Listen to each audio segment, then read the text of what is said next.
There are two stages to every project. There's the tear apart and the put back together. Join us today on For Your Home as we start putting back together our arts and crafts bungalow.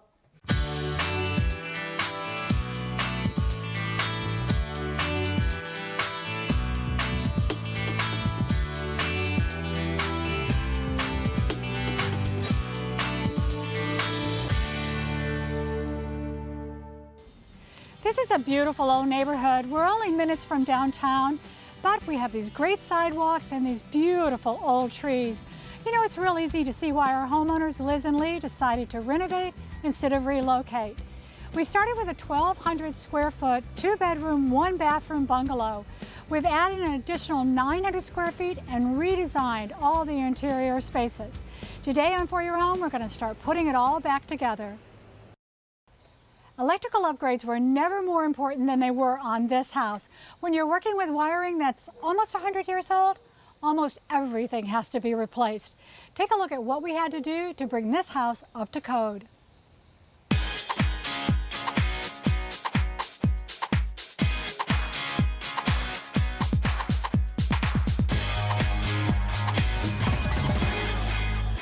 This is John Krause. He's from Enton, and he was very instrumental in helping us to bring this house up to code in a much safer environment for our family. That's How right. you doing, Hey, John? I'm doing great, Vicki. Thanks for having me back. Hey, it's great to have you back because you always bring such good information. Now I'm looking at our control panel here, and it looks pretty much like any standard control panel. What am I missing? Yeah, actually it is pretty much like any standard control panel. It's a 200 amp breaker panel. Okay. Has a 200 amp main, and then we have individual... And that'll be enough to carry all the new appliances and everything that we want to add right. to this house. Everything that you've added to the house are well within this limit. So you actually have space to expand more if you need to in the future. This panel actually has been updated to code. So I understand this house was from the 1920s. Yep. And I'm glad to see that you have updated to code. You can always exceed code, which it seems that you have. And we actually have something called arc fault circuit interrupter, or AFCI breakers, that are installed in this that's house. a really fancy term. So for us who are not electricians, what does that mean? Yeah, that's a good question. AFCI, or arc fault circuit interrupters, what they do is they sense arcing within your home's electrical system, and if it's detected, they will shut off the electricity to that segment of your home. Okay, so an arc would be caused by what, like a bare wire or something to that effect? An arc could be caused by several things. What this specifically looks for is arc between two conductors, okay, or an arc that would be enough that it would ignite something flammable inside the home. And so it has an onboard microprocessor that looks for those arcs, and if detected, it shuts off the electricity, thus preventing a fire in the home. Excellent, excellent. So now I see that it has tests down along the side. Is that for the electrician or the homeowner? Yeah. So the test button is actually for the homeowner. You know, electricians use it as well. And so what you should do as a homeowner is you should familiarize yourself with your load center and the technology that you have in that load center. And so the test button that we have here is you would push to test, and the breaker would trip, signifying that it passed the test. Simply reset the breaker and you're back in business. Okay. Now if it detected one of those arcs that you're talking about and you came out and tried to reset it, you know, like I've had to at my house before, go and throw the breaker back, will it let you do that or not? No, actually, it will turn back on for an instant, and if it detects that arc again, it will shut directly right back off. Okay. And at that point, you should call a licensed professional to come and evaluate your electrical system. And see what's going on here. That's right. Really. You can easily nick a conductor by just putting a picture in the wall. Really? With a nail or a screw or something like that. Wow. Yeah. For a decorator like myself, that's good to know, because I'm always moving paintings around. Now, inside the house, I know you've got a lot of great plans for that area as well. That's right. What are we adding inside of there? So today's home has a lot of technology. So as a convenience item, Enton makes something called a USB duplex charging receptacle. So it's a receptacle that has two regular plugs in it that you'd see in most homes, but it has two USB receptacles in the middle, providing just over 3 amps of charging capacity for today's mobile devices like mobile pads or so you can just plug right into that, and you don't have to have that big block that comes with your charger. You don't have to have the wall wart, is what some people call it. And you don't eat up the power from that other plug, because at my house, I have to unplug the lamp to plug in the charger in one of the rooms. That's right. So you can use all 4 ports at one time if you desire. We also have installed dimmers and aux sensors and other devices such as that. Yeah, and I love the decorative switches too. Yeah. You know, they're so much nicer than the old toggles that, you know, we're working with a 100-year-old house, but we want it to be designer, you know, friendly, and really have a nice look to it. I noticed when I was walking through earlier, it does look much better with the cleaner decorative screwless plates that you have installed That'll be great too as well.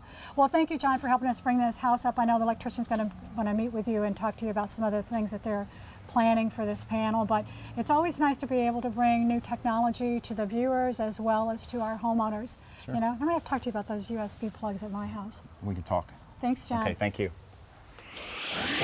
Selecting the cabinetry for your house is one of those major decisions that you have to make really early on in the process. Now, this is Shawna and she is with Diamond Cabinets.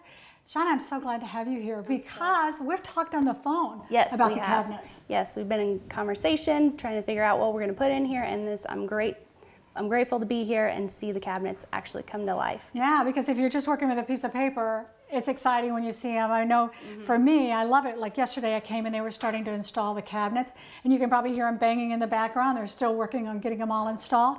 It was so much fun to see them. Now, you know, a lot of times viewers will write to me and they go, oh, I'm going to do a new kitchen, and, you know, I think I'm going to do a white kitchen. And that's really basically all they're giving thought to at that time. Right. What is a good way that somebody can get off to the perfect start when you're thinking about getting a new kitchen? It's really important to, one, think about what kind of cabinets you want to put into your kitchen. These cabinets that you see here are semi-custom, and they are from our Diamond brand. Two, it's also very important to get to know your style. What kind of style do you like? Traditional, rustic, contemporary, modern? It's really important to nail that down. Okay. Also, a designer can help you work through all of the design work that goes into the kitchen, because it takes a lot of thought and a lot of space planning as well. You know, and I think that's a really good point, because there are so many different kind of designers. You know, an interior designer is great on fabrics and space utilization and furniture placement and that type of thing. Right. But I always say when it comes to a kitchen, I would never attempt myself to lay it all out, because that, you really need a specialist, like you said, who understands appliances and code and all those kind of things that you need. Yes. And that was great to have your input, you know, to do that here. What's another thing that you want to think about when you're planning that kitchen? Organization. The interior of your cabinets are just as important as the exterior. So if you say you want some roll trays, there's really a lot of features that you can choose, and Diamond specifically is known for all of their organizational solutions. Yeah, so if you're a baker, I'm sure that you want to design an area that's going to be that. So you need to think about, how do I use my kitchen? Yes. And what do I want to have handy when I have a baby on one hip and I'm reaching for something else? I really need to get that detailed. Well, you know, I love this section of the cabinets that we did back here, because originally we wanted to put a pantry in, but we had to give that to another bedroom. So you suggested that we do the pantry across here, and I love this. On either side too, because banking your cabinetry is a great solution. And that's what this is called, banking if you have your cabinetry. If you have the space, your refrigerator will go here. So now you don't need that kind of landing space on either side of your refrigerator, since you have this great large kitchen that you can put all of your items onto here.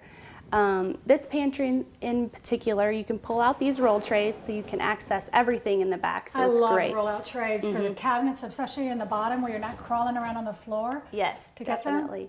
So this is a great area, and below we're not missing a cabinet here. This is going to be a microwave drawer that's going to go into here. Yeah.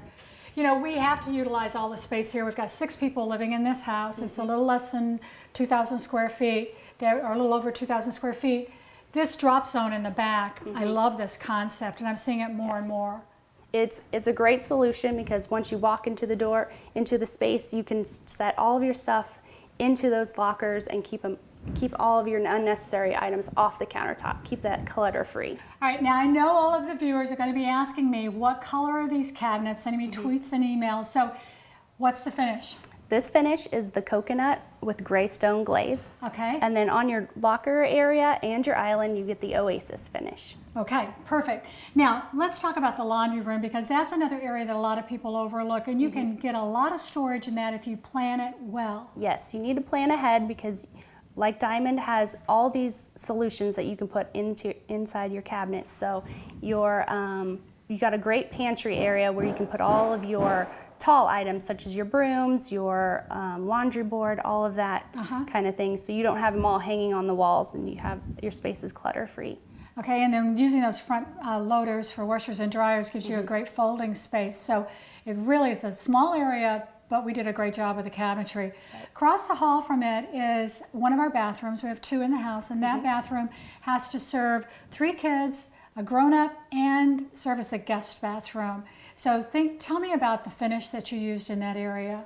Yes, the finish in there is our khaki finish that we have. It's very popular and trending right now.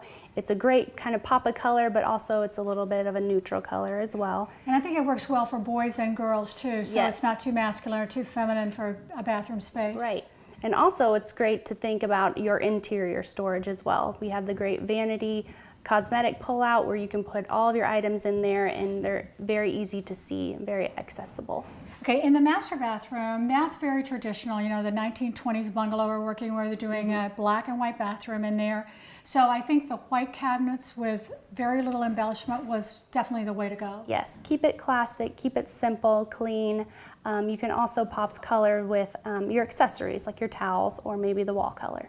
Well, thank you so much for helping us with all the cabinetry. I know that you want to meet with some of the carpenters to work out a couple of little details, and so glad that we could really bring some great storage solutions to Liz and Lee with this kitchen. Yes, thanks for having me.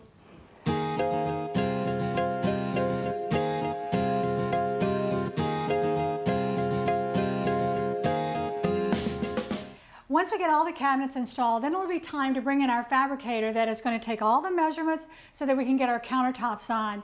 This is Brad Sherrill, and he is from Silestone. Hey Brad, what are you doing in my Vicki. neighborhood? Well, I know that Liz came by and selected the products and the colors that she likes. I heard the cabinets were in, so I thought I'd come check it out. Yeah, make sure they still match, right? Absolutely. Yeah, well, that's always a good thing to do. I'm glad to have you here.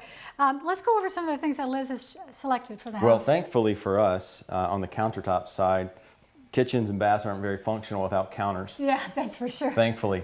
So what she selected is a quartz product. So she has a busy household. Yes, she does. Right? So she needs something that is low maintenance or zero maintenance, and also provides the look and the durability that she's going to expect. Customers every day want a product that's going to perform. It's got to look good, but it's also got to perform. So she has selected a couple of different products as far as color is concerned. Here in the kitchen, almost a marble look, but this is quartz. Now the thing with marble you've got to take some care I have of. Carrera countertops. You don't need to tell me. Every So you tomato, there's no way I would let Liz put that in here. Yep, so she has selected quartz with a nice marble look, and it looks beautiful, especially against the different color cabinetry. Yeah, with the gray glaze here and here, that's going to be a beautiful match. Yeah. So as you think about the powder room, so she has also selected something that's going to give a pop in that smaller room. This is like really beautiful. It is. Again, a quartz product, no maintenance, zero maintenance, and will look well against the cabinetry. Let's look at the master bath. Yeah, this is beautiful. On the master bath, she has selected again another quartz countertop product.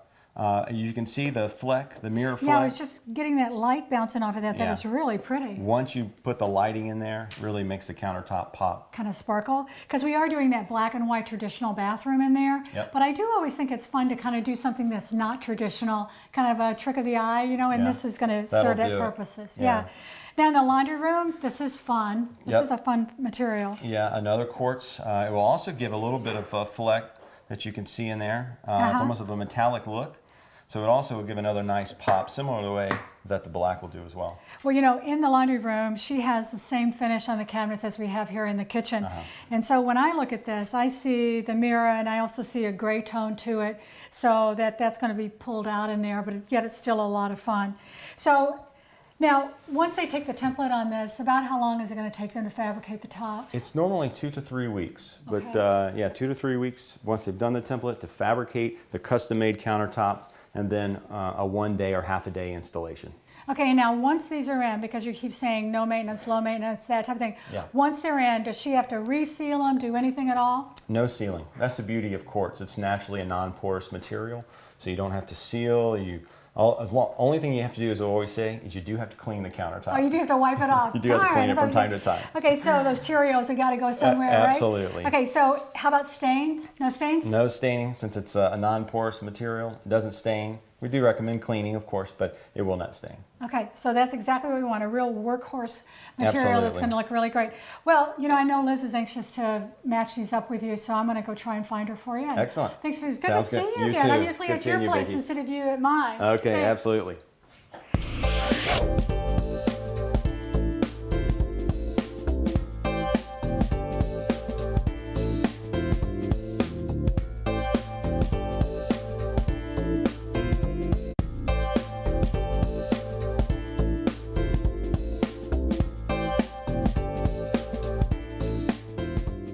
The best way to turn the ordinary into the extraordinary is by using moldings. Now in this house, our new design has totally flipped the house around. This is David Graham and he's with Fipon. He's here today to help me pick out the moldings for this house. Hey David. Good to be here. I am so glad because, you know, I go through your catalog and I am overwhelmed with the choices that I have to choose from. Yeah, there's a lot of choices. I mean, with the molding line, you can get as ornate as you want or as understated, vintage or modern, smooth or wood grain. A lot of choices. So Yeah, you know. it really is. You know, one of the things that I did when we redesigned this house with Janine, our designer, is we wanted to get a new living space. So we tore out the wall between the living room and the bedroom. And now the living room runs along the side of the house. This section we're standing in now used to be part of the living room. It ran across the front of the house. Okay. This space now is our new dining room. So I was thinking the best way for us to define this space is to do some kind of moldings around just this section. What do you think? Absolutely. I mean, you have a lot of options. You can use a wide baseboard. You can do some judges paneling, some crown, and really define the space as you're wanting to do. Yeah, and I love judges paneling, you know, especially in a dining room because it brings it up higher than, say, a chair rail, which is more, to me, more 50s, 70. Bring that up a little bit higher. And this house is a bungalow. It's an arts and crafts 1920, and I think that judges paneling is in keeping with that kind of look. On the top of it, can we get a different width in our chair rail at the top of it? Yep, there's some different options you have. You can use some different trim. And, you know, flat stock doesn't have to be boring. You can actually get pretty creative with it. So it's exciting to kind of be at this phase of the project and help define the style. Well, I'd like to have that a little bit wider rail because I love to be able to lean paintings and artwork up onto the rail and change it out seasonally. You know, I think it's a nice way to be able to do it. Now, let's talk about some of the other molding options in this house. Even though, you know, the ceilings, it's an old house, but the ceilings are still good height here. We're not really low. So I think we have plenty of room for crown, but we need to be careful. Yeah, I wouldn't get too elaborate on the crown with the style of home that we're working with, but we could certainly look at some different profiles. Okay. What's nice with urethane molded millwork is that it's one piece versus a carpenter coming in with traditional building materials like wood, having to build that up. You know, also you're kind of dependent on the skill and experience level of the carpenter. Whereas with urethane millwork, you get consistent quality every single piece. So with a baseboard in here, I think we should go back with a wide baseboard, like maybe a 7-inch baseboard around here, so it's more keeping with what we originally took out of the house. Yeah, that'll work. Okay.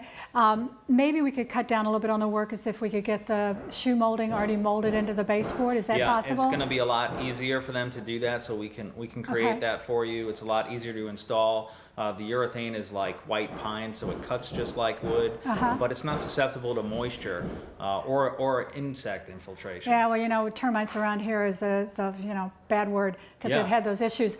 Okay, so I think the best thing for us to do at this time is let's get Ron together, who's our superintendent on this project. Okay. You and him look at some profiles, and I've already talked with him about some of the kind of things that I want to do, and then I'll go over what you've limited down out of the big catalog. And then we'll get some things ordered and get them up on the wall. Sounds good. Let's take some measurements. Okay, thanks, David. Okay.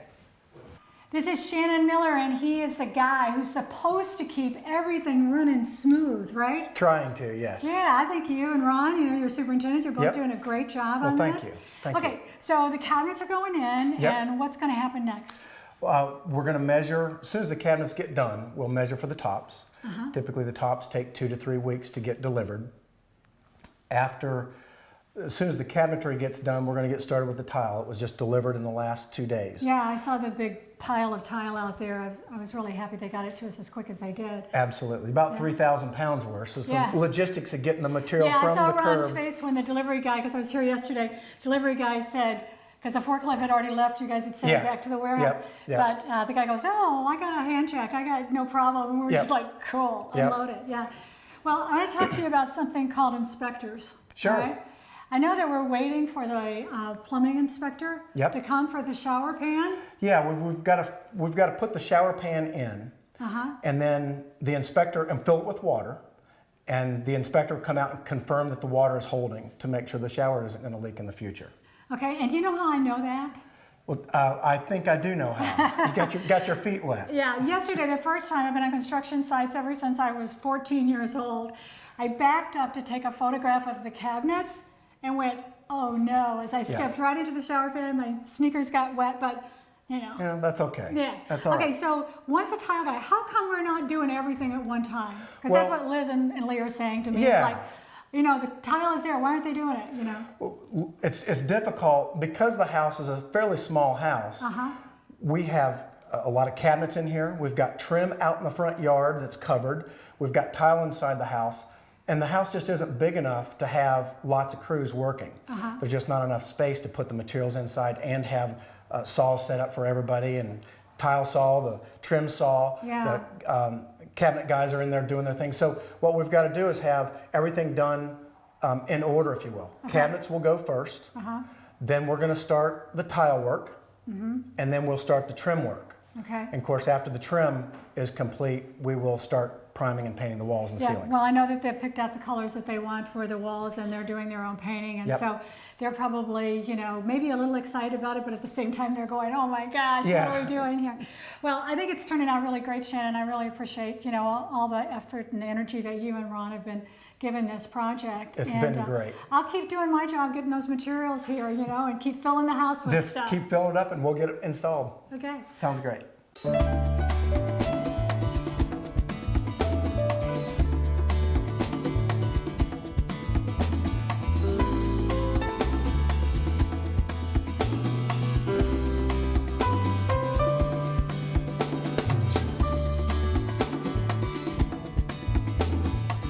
A lot of beautiful tile that Liz picked out for the entire house.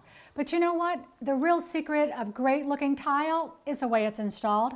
Lucky for us, we had Steve. He's our tile installer. Hey Steve, how's it going? Hi Vicki, how are you?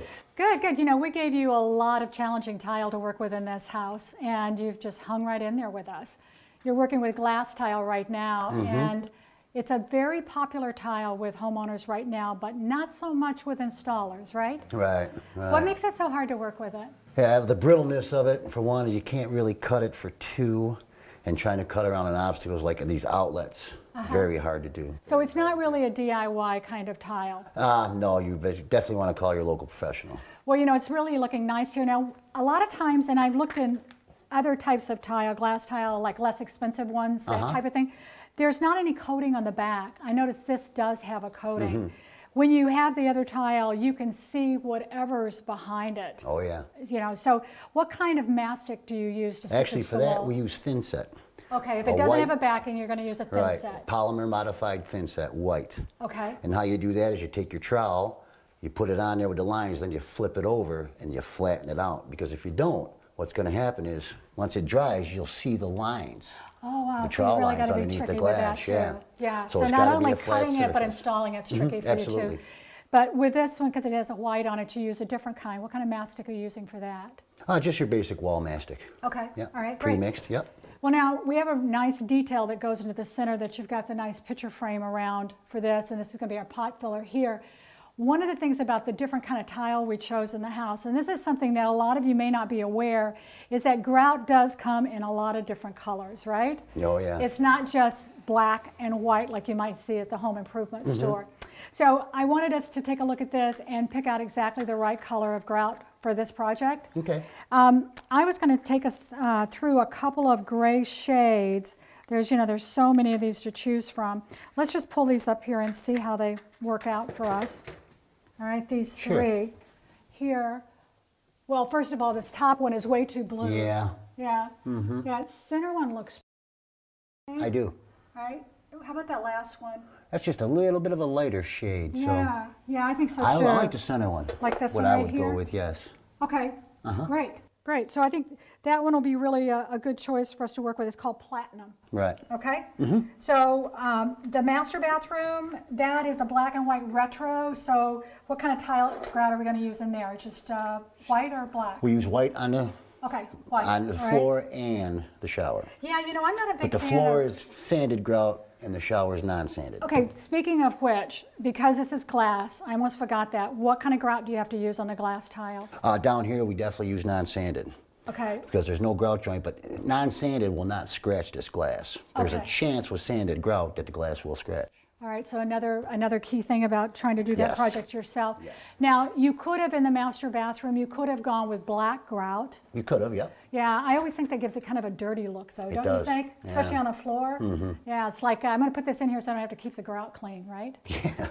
Yeah. Well, as long as I'm here, you want me to give you a hand with picking out a grout for the laundry room? Sure. Okay, well, let's go take a look at Okay. it. Do you want to know more about the projects today or our guests? Visit us on the web. You're going to find great behind-the-scenes shots, streaming video, project ideas. We even have an e-newsletter with tips and ideas. It's foryourhome.com. This is an exciting time for our homeowners because they're finally getting to see all the product selections they made start to come together. And I know they just can't wait to get moved in. Join us next time on For Your Home when we'll be adding our beautiful finishing touches. See you then.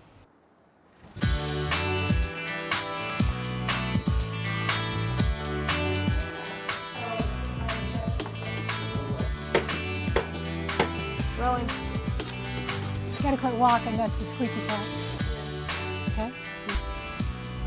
You mean the one with the boom box?